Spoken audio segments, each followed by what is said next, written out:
Hi, everyone. Welcome. We're so happy to have everyone here today. Hope you can see all of us and hear all of us. All right. My name is Susan Waldman. I'm the Senior Manager of Membership and Publications here at NAMIC, and we are proud to feature a fireside chat today with Rhonda Crichlow, SVP and Chief Diversity Officer at Charter Communications. Rhonda is also one of NAMIC's esteemed next generation leaders. A next generation leader is a leader who has made indelible marks within their organization and the industry. Our moderator for today is Anne-Marie Burton, Chief of Programs and Strategy at NAMIC. Today's program is being recorded and shared on NAMIC's YouTube channel. Please feel free to put your questions in the Q&A box. And we're going to start a video that highlights Rhonda's career accomplishments, and then we'll hand it over to Anne-Marie, who will begin the discussion.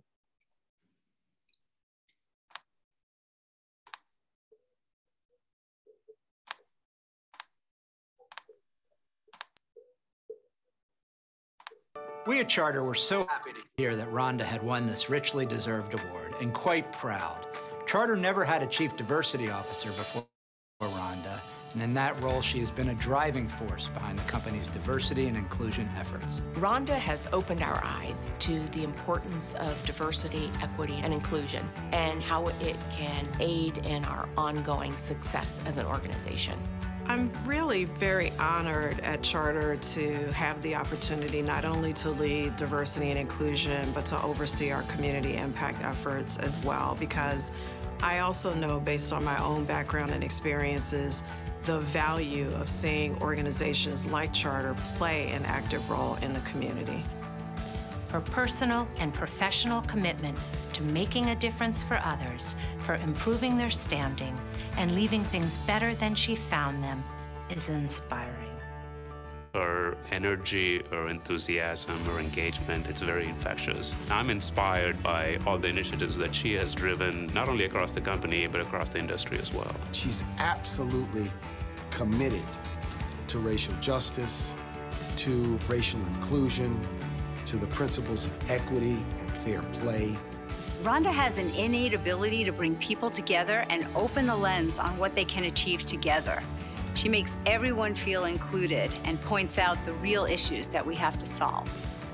We still have a lot of work ahead of us, but with Rhonda at the helm, we're confident we will continue to make great progress. At the end of the day, every company within our industry should share the same goal of ensuring that they have not only a workforce that's representative of its customer base, but one in which those diverse employees and all employees feel that they are valued and respected and included in their workplace.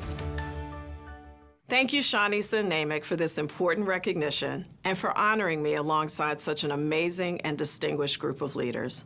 Congratulations to my fellow honorees. When I joined the industry almost 5 years ago, I was definitively told by many people that NAMIC was the place to be and that I had to get involved. I am thankful I heeded that advice. This year's conference, focused on removing obstacles, magnifying opportunities, is symbolic of my lived experience, as there have been many times during my career that I questioned my capability to have the proverbial seat at the table, focusing on the glass as half empty, meaning the problems and challenges, instead of the glass being half full, reflecting the opportunities and how to seize them. Thankfully, the theme is also a rallying cry that forces everyone to assess their role to help others, remove obstacles by persevering to meet and exceed challenges at all costs, and magnify opportunities by learning from the obstacles to define a path forward. I am grateful to have a role and to work for a company enabling me to embrace this rallying cry. This award will serve as a reminder to remain steadfast in my commitment to make equitable opportunity a reality for all. A very special thanks to Charter's executive leadership team and my more than 96,000 colleagues, and in particular David Ellen, for nominating me for this award. I'd also like to thank my diversity and inclusion and community impact teams for your continued support and genuine desire to make a difference. Last but not least, I'd like to thank and acknowledge my family, who bring me endless joy, and for their unwavering belief in me. Thank you again, NAMIC, for this wonderful honor. Wow. Wow. Wow. What an introduction. What an honor it is for me, Rhonda, to be sitting here having this lovely conversation with you. I'm excited. And I think all the 102 people that are joining us this afternoon cannot wait to hear your journey to becoming Charter's Chief Diversity Officer. So without much ado, let me jump right in, because that was an amazing introduction. Tell us your story. How has your background influenced your career? Yeah, so first of all, let me just start by saying a very special thanks to you, Anne-Marie, Susan, Shawnice, for the opportunity, one, to be recognized as a next generation leader, but then two, to really have this conversation in the hopes that some of my experiences can serve as a bit of a roadmap for others. And I'm really, really excited to have the opportunity to be with you. So I wish I could tell you that sort of the road to Charter was one that was quite linear and clear and direct, but my career journey has been far from that. I actually started off professionally as a lawyer. And, while I very much enjoyed the practice of law and found it, intellectually challenging and rigorous, I did feel that the practice itself was not fulfilling what for me was a very important and mission-driven focus. Because I grew up in a low socioeconomic environment in Washington, D.C., and had the opportunity through individuals that mentored and helped shape me through high school and college and beyond. I think I saw very early the importance of getting involved and trying to play a role in the lives of others that might benefit them. So this idea of wanting to do things that not only helped me, but really cast a pretty wide net to benefit and help others was always something that was really important to me. And I found that there were aspects of my legal career that weren't being fulfilled in terms of my opportunity to really support and help others. So I pivoted from the law to leading philanthropy for another company, did that for a few years, was ultimately asked to assume responsibility for leading diversity and inclusion for that organization. And honestly, I wasn't quite sure that it was what I wanted to do. It was really important to me that if I was going to make another pivot and to move into diversity and inclusion, that I was going to be working for an organization that not only had deep commitment among the leadership team, but also was willing to sort of give me the rein and the voice that I felt that I needed to identify some of the challenges that we were trying to address in my prior organization and build on what had actually been a fairly significant legacy of work in the diversity and inclusion space. Fast forward, I ended up taking that role, and about 5+ years into that position, received a call from an executive recruiter asking if I would consider the Charter opportunity. And I will readily admit, I was not familiar with Charter. I had worked in the pharma industry previously, knew very little about the cable industry, but was very intrigued about this idea and opportunity to come to an organization and really be able to build our diversity and inclusion strategy from the ground up. It was a really exciting time for the organization because when I joined in the fall of 2016, we had just completed a fairly significant integration with 2 other companies. And I really felt that the opportunity, while we were rebuilding so many of our policies and processes and the way that we did business, that it was such a magnificent opportunity to get involved on the ground floor and help the organization develop a more holistic approach around diversity and inclusion. And so it's been almost 6 years since we've been on this journey. And during that time, I've also had the privilege of now supporting our community impact team and all of the work that we try to do in local communities across our 41 state footprint. So it's really been a fantastic ride thus far. Excellent, 6 years. So let's talk about this. So I love that you talked about getting in the ground, everything being new. And we know even as diverse leaders rise to the top, they face well-documented challenges, right? Such as unconscious bias, incredible pressure to perform, especially when you're the first, right? So walk us through, how can you manage this? How have you been able to manage this as a leader, as an individual, as a first, as a woman? I mean, I could attribute so many others to that. How have you managed it in these 6 years? And what nuggets can you give those who are listening today? Yeah, I mean, listen, I think one of the wonderful things that has happened in the diversity and inclusion space is that there's a lot of attention that's been placed on the discipline, right?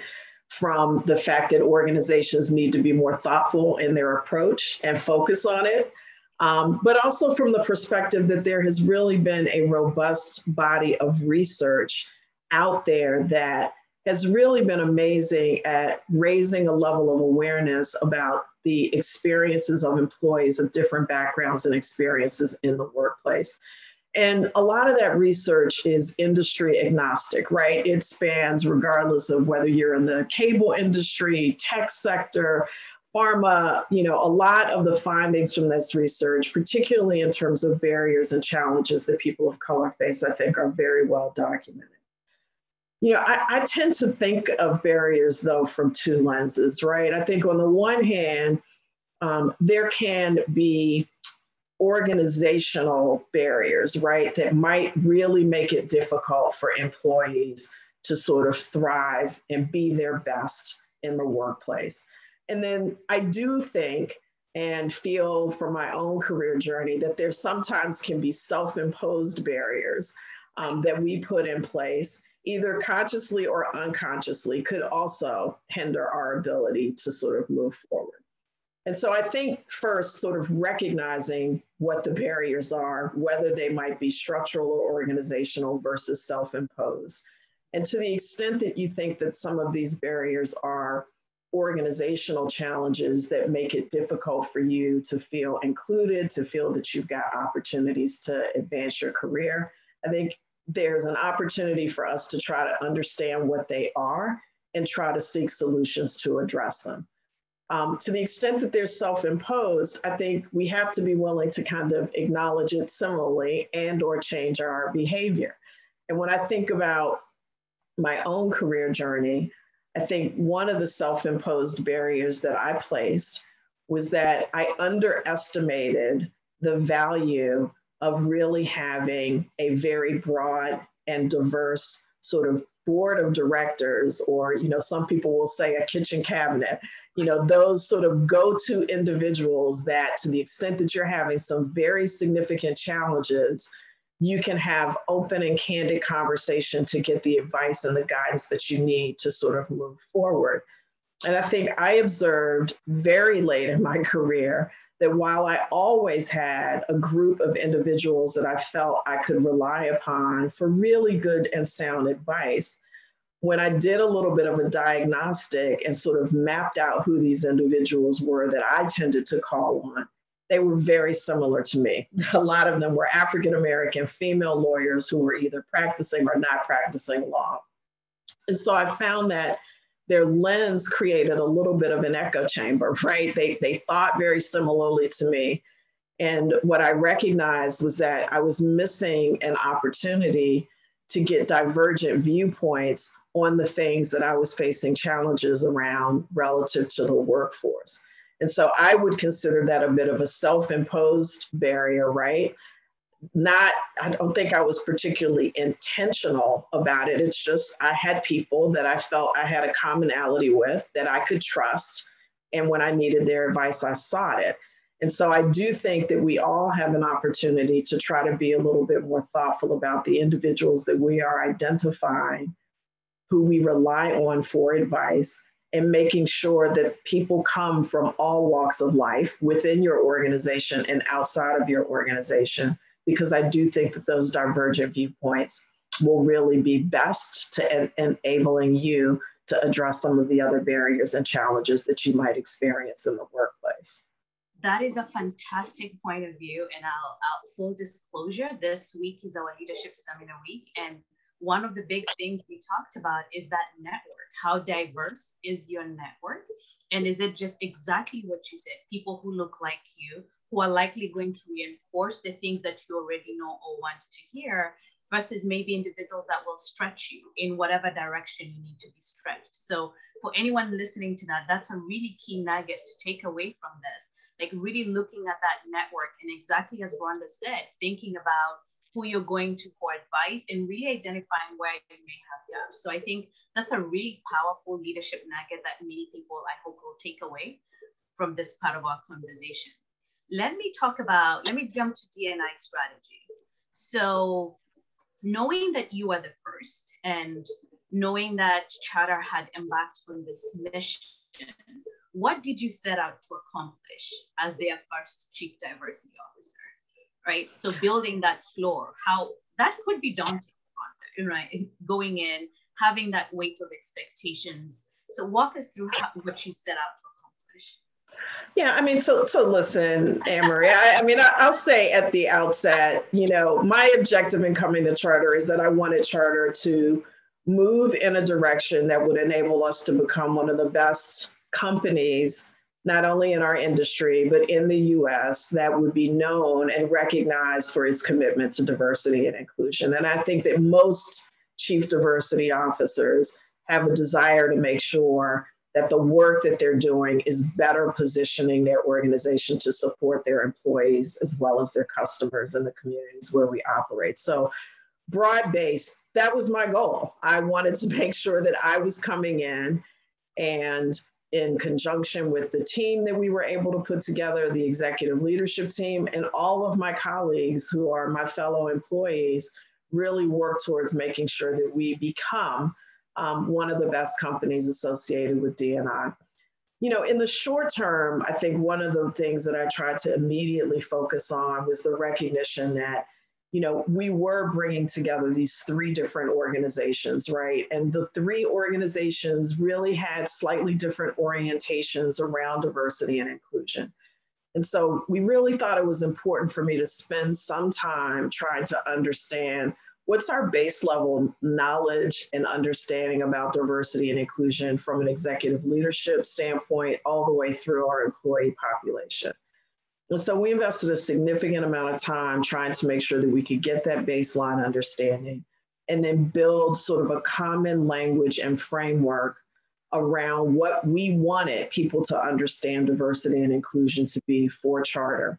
And that ultimately resulted in the creation of our diversity and inclusion strategy, which again is designed to help us think about ways in which we have processes and policies that create equitable opportunities for all employees, regardless of background, that we've got a very positive culture of inclusion, that we're thoughtful about how we can support and identify, retain, and attract our customers. Supplier diversity is a fairly significant component of the work that we do. And of course, the work that we do in terms of supporting local communities. And so that framework has been in place for us since about mid-year 2018. We still feel that it is the right framework and the right areas of focus for us. And it's enabled various organizations within Charter to sort of pull on the strategy to implement specific initiatives within their organization. So we really feel quite positively about the framework that we've put in place, although we have a lot of work to do. What are you most proud of? I am proud of a lot of things. I'll first say I'm really proud of the work that the diversity and inclusion and the community impact teams have done over the course of the last 5 years.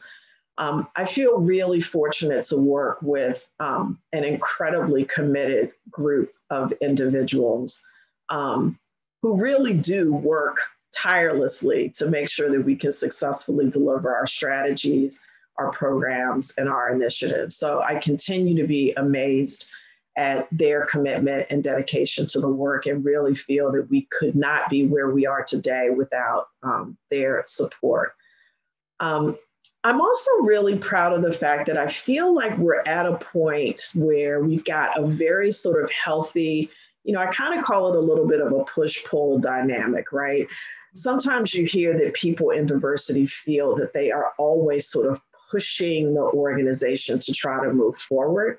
And I do think that there's some aspect of that in terms of trying to make sure that strategically people are looking at issues that may be hindering them from achieving some of our goals. But I also feel that there has really been kind of a healthy organizational pull where people want to better understand our efforts, and equally important, want to better understand how can they get involved and what is their individual accountability to help us achieve our success. I think we've made some great progress relative to workforce representation, particularly at the leadership levels, which has been a very strong area of focus. Supplier diversity is doing incredibly well. When we started on this journey with supplier diversity, we were really, again, starting from the ground up. And over the last 4 years, we've had over $1 billion in spend annually, which we're really proud of. We've grown our community programs over the course of the last 5 years. Again, when I joined in 2016, we had one program. We've extended that to 5+ programs that are managed by my team.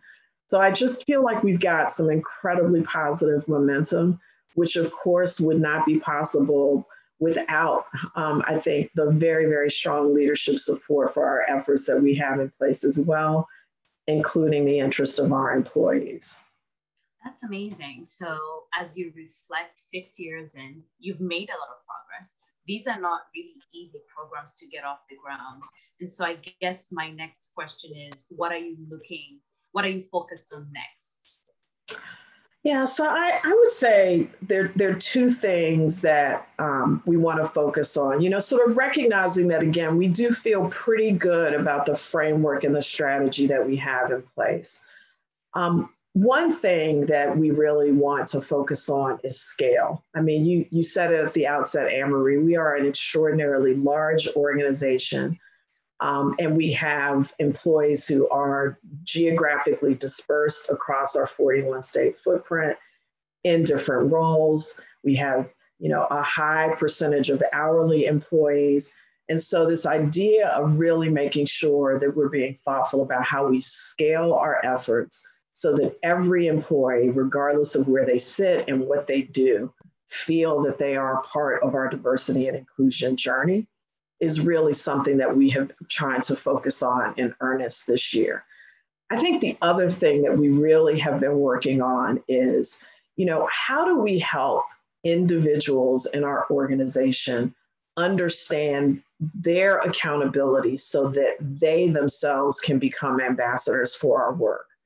I talked about how proud I am of our team, but we clearly can't be in every room to support our 96,000 employees and our customers.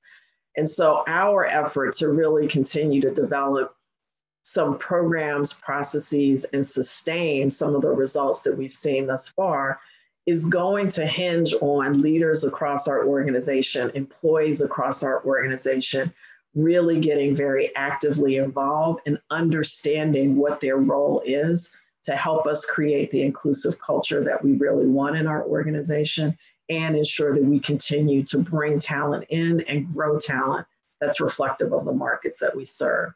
So I would say those are sort of slightly different angles of the same coin, but those are some of the areas that we're really trying to dig into a little bit more deeply. Excellent. You talked about accountability, and I'll say D&I is really everyone's job, right? It is not just a department or a unit. And so I love that you're talking about how to ensure that there's systems in places so that everybody knows their role. And so Kimberly, as you asked that question around accountability, I hope that Rhonda was able to touch on that. Kimberly had asked a question in the chat feature around accountability with D&I goals and initiatives. So intuitively, you just touched on that. I guess one additional question around this is, as it relates to advancing D&I, what are some ways to measure success? How have you gone about that? Yeah, so listen, I think, I tend to look at measurement in, sort of 2 or 3 buckets. One, I do think that a lot of the work that NAMIC, that WIC, the Cates Foundation provides to companies within our industry through the AIM-PAR survey that we participate in every 2 years, is an incredibly invaluable resource for us to understand not only how are we doing, but how are we doing relative to our industry overall and our industry peers. And so I think, one, the opportunity to look at external benchmarks and to understand the data from the perspective of an objective third-party source is a really, really important way that organizations can try to measure their progress and how they are doing. There are obviously a lot of metrics, and I think most people tend to focus on demographic data around workforce representation. And so you can always take a snapshot measurement in time as to what is the composition of your workforce. But I also think that more important, perhaps, is understanding what are the underlying factors that should be measured that are contributing to the workforce representation that you see. What's happening in terms of internal movement within the organization? Who's getting promoted? Who are the people who are coming in? Who are the people who are leaving? Are people leaving at the same rate based on demographic background and experience? Are they being promoted at the same rate? I think it's those kind of variables that are really, really important in terms of helping organizations assess the strength of policies and practices that they have in place to support their talent and what they might need to do a little bit differently. I also think that there is probably broader understanding around diversity. I think conceptual understanding around inclusion, but not a lot of clarity, I think, amongst employees and leaders as to what does this really feel like when you're getting it right. And so I think opportunities that organizations have to try to measure the employee experience and to look at that through a diversity and inclusion lens to make sure that you're not necessarily seeing any disparities in terms of how people perceive the organization, their management, the teams that they work on are also really important variables that I think organizations should take a look at in terms of measuring success. I do think that it's really important to try to come up with a core set of metrics because we all know that what gets measured gets done. And I think it's really, really important for you to have some consistency to make sure that you're trending in the right direction. And to the extent that you're not seeing progress as rapidly as you'd like, it gives you some sort of insight that will enable you to course correct and still be able to achieve some of your goals. I really like that. And I would be remiss if I didn't mention that, you know, Charter has been a visionary sponsor for NAMIC's executive leadership program. So that's, you know, it shows through your efforts and what you're investing in that you do value what you say you're doing. And I have noticed that our engagement with Charter really allows you to measure how many individuals are going through our programs. And I can tell there's some internal benchmarks around retention and promotion and growth. So thank you. I really wanted to give a shout out to Charter for that. Yeah. They've been a visionary sponsor for about 4 years. And that speaks a lot, not only to culture, but to leadership and how you're leading both within and externally. So thank you. Thank you for that. Thank you. So let's talk about, and by the way, everyone listening to us, this is a highly interactive discussion. We want you to ask us questions. Kimberly just asked a question and it got answered. Keep those questions coming in the Q&A and I will make sure that we touch on that as we continue to have this amazing discussion. So I'm going to pivot to our current environment in the industry. Rhonda, what's your view on some of the challenges that our industry is facing today? And how do individuals and companies position themselves for success? So two-part question. Yeah, so I mean, listen, I think one of the continued challenges that we face as an industry is just the pace and speed of change, right? You know, we continue to sort of morph, we continue to merge, you know, in theory, one might challenge what is the actual definition of our industry now, just given that there have been so many folks in the tech sector who have been getting more involved in topics like programming and other areas. And so I think one challenge is, how do you continue to maintain your focus given just the level and pace of change within our organization? And I think that that's something that we will have to continue to grapple with. I also think, honestly, that this idea around, the Great Reset or resignation, or however you'd like to term it, has really demonstrated that, the war for talent and the ability to attract and retain talent, I think probably requires organizations to think a little bit more broadly than we are accustomed to. And I think as a result, it is also going to challenge leaders to really hone up and develop skills that they perhaps may not have necessarily had the muscle for, right?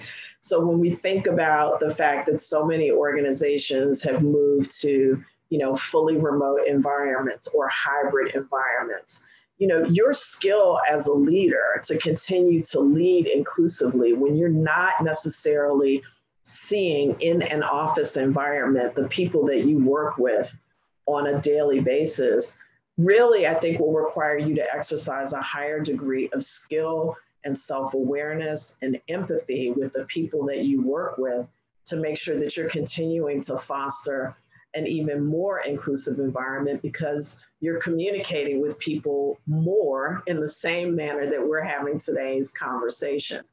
And so I think as industry companies that we all have to continue to be cognizant of these changes.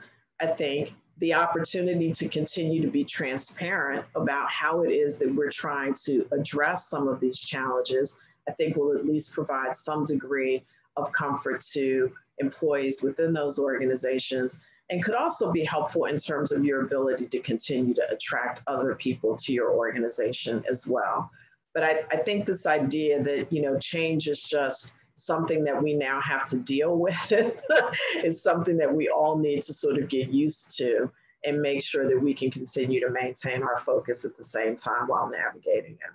Yeah, I like that. We are in a season of rapid change, expectations both from the employers and the employees.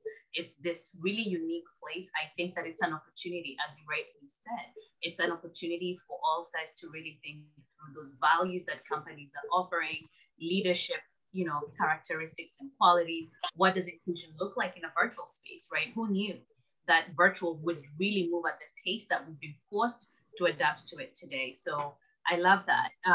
As you're thinking about the kind of characteristics and behaviors that we need as we prepare for the workforce of now and the future, what are some table stakes for leaders today?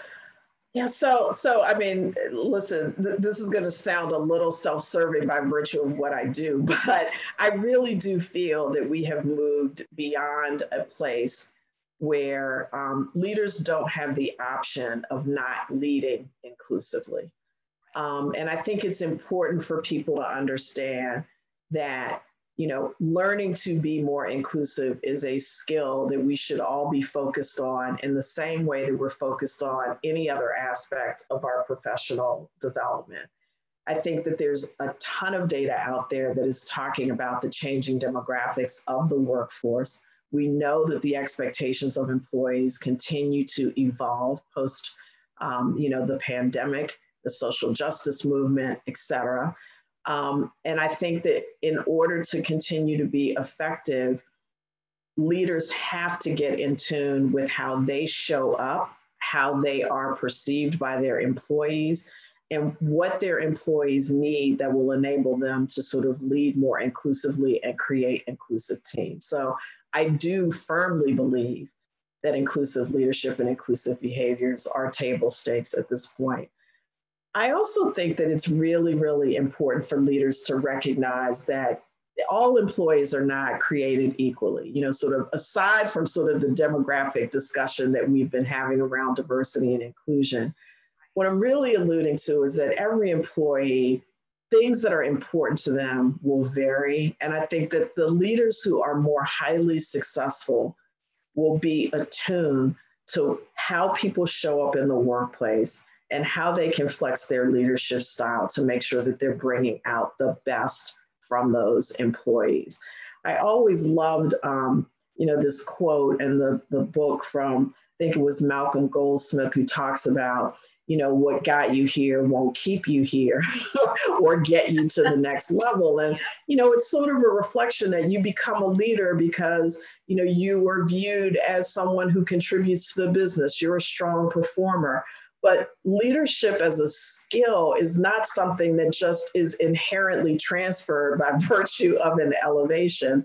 And so I do think the idea of trying to get a little bit more in tune and self-aware as to how you show up, how you land on people, and the things that you need to continue to work on so that you can support your team in terms of driving positive business results. I would say those are the three things that I think would be kind of the table stakes in today's environment.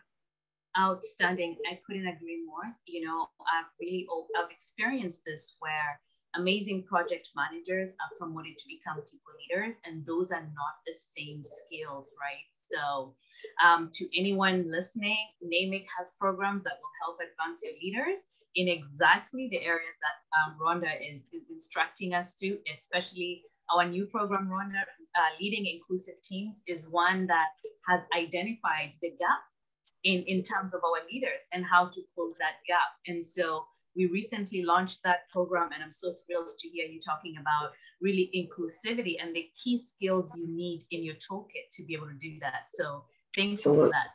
Those are amazing nuggets. So let's talk about the workforce and where it is now, right? So statistics are showing us that nearly 50% of employees are reporting burnout, right?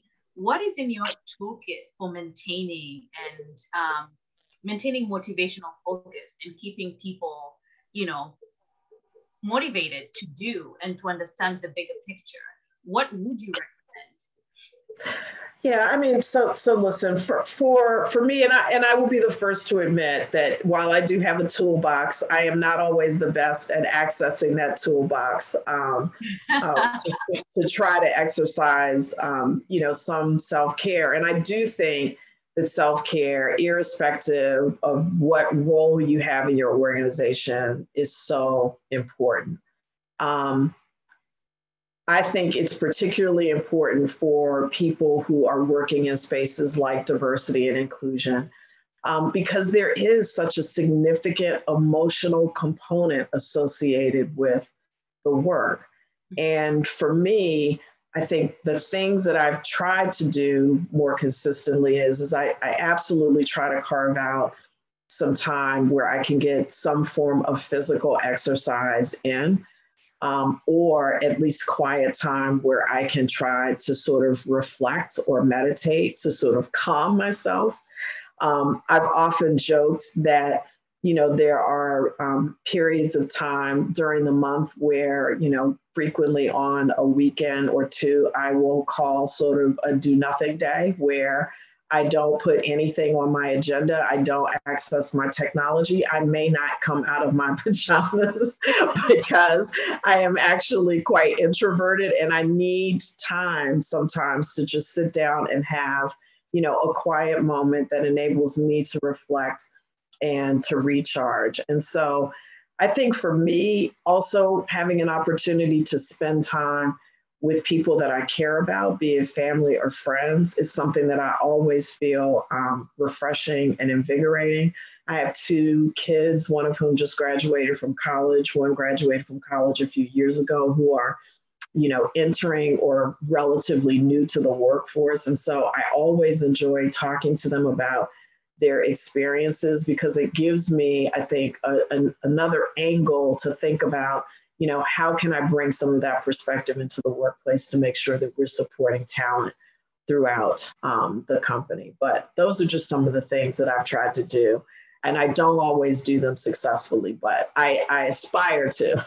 Here. We can continue to aspire. So I'm going to take some questions. So Kimberly wanted to clarify and say she was curious on your thoughts on building about accountability. She was curious on your thoughts on building that within executives. How do you keep them accountable or reward them for advancing DEI objectives? Yeah, so listen, thank you, Kimberly, for the question. And I think that the question of accountability is important. It's important for executive leadership, it's important for leaders, and it's important for employees. And so, there are a number of things that you can think about doing. And I think from an executive leadership standpoint, the idea of sort of tying compensation to diversity and inclusion results has been something that I think companies have really started to do much more aggressively than they had done in the past. So that's one level, right? Again, under the theory that what gets measured gets done, we want diversity and inclusion to be viewed as a business practice similar to other business practices that we are measured on. And so one opportunity for accountability is to think about how can we link diversity and inclusion and executive compensation such that executives are measured against a clearly defined set of goals and their performance evaluated in the same way that their performance may be evaluated against other business practices. Another way that you can think about driving accountability, sort of beyond the executive leadership level is, take a look at your performance management system. There are opportunities where, you can either have defined objectives around diversity and inclusion that leaders and or employees can be measured against. Again, the idea is that we are expecting that if you're an employee in this organization, you are going to be committed to the work that we're doing and lead and behave inclusively.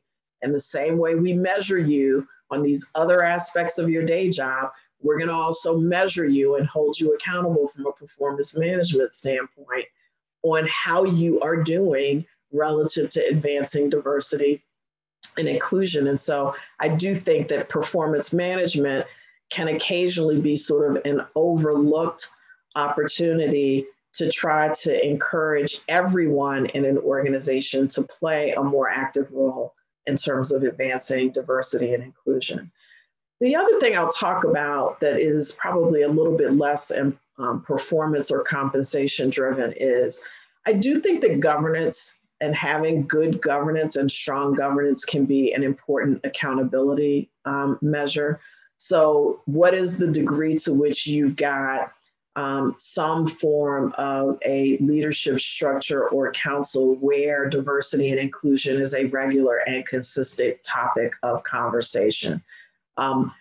Do you have an external advisory body that you rely upon to kind of help provide advice and guidance? How often is diversity and inclusion discussed as an external board matter?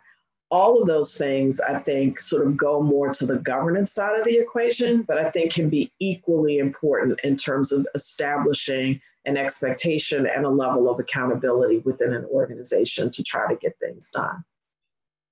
Fantastic, thank you. So Shamika, and I hope that answers your question as well. Constance has asked, what would you say helped maintain the momentum in encouraging leadership to drive in a more to drive a more inclusive team?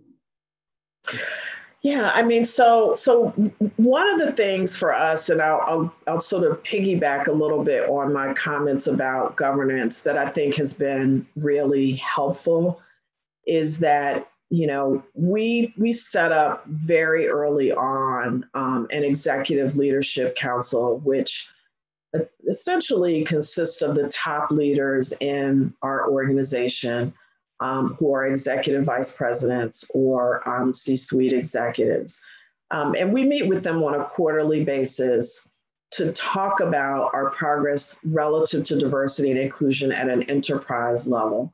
But as a supplement to that, we've also created what we call work streams associated with those groups that are designed to sort of take deep dives looking at certain issues where we feel we have not made as much progress as we've liked, or to identify new opportunities for us within the organization. And again, that same executive leadership level are the very individuals who are participating on those work streams and weighing in and giving us that advice and counsel. An added layer that we started to focus on, and in part it's because we have a very decentralized operating model at Charter, is that we really worked with every EVP in our organization to help them understand the composition of their workforce to the extent that they may have been participating in any kind of an employee pulse survey, the degree to which there may be differences in perspective about how their organization is perceived. And then we encourage them to use that data to create what we call a diversity and inclusion action plan. And so the action plan for EVP A may look different from the action plan from EVP B, because EVP A may have greater opportunity to address improving diversity at a certain level in the organization than EVP B does. And we really feel that this additional layer of working more directly with our leaders on their organizations and the opportunities that they have, and providing them in partnership with their HR leaders and other stakeholders with strategic advice and guidance around the things that they can do to help move the ball forward, has really, really been helpful in terms of helping us accelerate some of the progress that we've seen over the last few years. That's excellent. Yeah, no cookie cutter, right? You've got to really structure it to where the need is and identify those the solutions that would help individual people. I really like that, because sometimes we tend to create blanket solutions when we know we never have blanket problems, right? Exactly. So I really like that. I have a question from an anonymous individual who would like to know how you pivot into a DEI career. So I'm not sure where they are, but they want to pivot. So yeah, so listen, I will tell you, and this answer may not be entirely fulfilling. Look, I don't know that there is a clearly defined path to a career in diversity and inclusion. I mean, I think if you think historically, a lot of people who moved into D&I were HR professionals. But I think today, if you were to do a survey of like chief diversity officers or other diversity and inclusion leaders, you will find that people have come from so many different paths. I mean, I talked about the fact that I was a lawyer by background. I moved to philanthropy, and then I moved into diversity and inclusion. I think there are a lot of HR leaders who pivot and move more directly into leading diversity and inclusion, but also a lot of business leaders who I think really have amazing perspective on what it takes to, manage some of the P&L or commercial aspects of the business and bring that lens into the diversity and inclusion discussion. And so I would say, one, there is no defined career path. I think two, if it's something that you're really interested in doing, I would sort of think about how you can, one, build your level of knowledge and awareness of current issues in the diversity and inclusion space. There are a lot of third-party organizations that will hold, sort of professional sessions or educational offerings to help you get an understanding of that. And then also, to the extent that you're interested, maybe reach out to the individuals in your organization who are more directly involved in diversity and inclusion, and ask if there's an opportunity for you to get involved in a project, leading a project or supporting a project that they may be working on, so that you can kind of get your feet wet in the space, which could also be an avenue to create opportunities in the event that roles become available on your existing team. So those are some of the things that I would recommend. And certainly feel free to reach out to me if you want to talk a little bit more specifically about that. But I think those are a few things you might want to give some thought to. Excellent response. I have one more question from Kushik. Is there any mentorship or training program at Charter to enable employees with diverse backgrounds to get into leadership programs? Yeah, so I will say that I think that there is a fair amount of informal mentorship that is taking place within the organization. I will also say that we have worked with organizations like NAMIC and others to make sure that we are putting talent through professional development programs that enables them to interface and get peer-to-peer mentoring, as well as identify people outside of charter to provide them with the mentorship support that they have. Our business resource groups have actually played a fairly active role in terms of developing mentoring programs for people who are business resource group members. And 3 of our 5 business resource groups have mentoring programs, which I think have been really quite helpful in terms of, one, again, this idea of sort of widening your network and your net, but 2, really sort of bringing the charter context more closely to individuals as they are thinking about various career options and opportunities to sort of move up in the organization. I don't think we have sort of a more centralized enterprise mentoring program, but I also think that mentoring exists within the various EVP mentoring programs exist within the various EVP organizations within charter. That's a really good response. And I would just echo what you just said. As a member of NAMIC and you're on this webinar, we do have a one-to-one mentorship program. So check out the L. Patrick Mentorship Program on our website, or reach out to me right after this call, and I will make sure that we walk you through the process of getting that mentorship. There was also another question around leadership programs.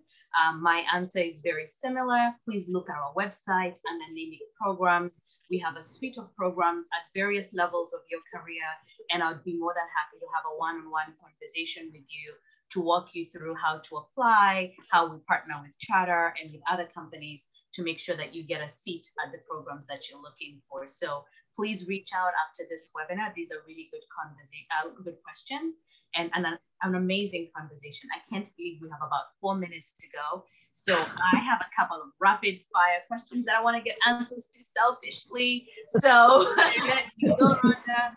What is the most life-changing advice someone's ever given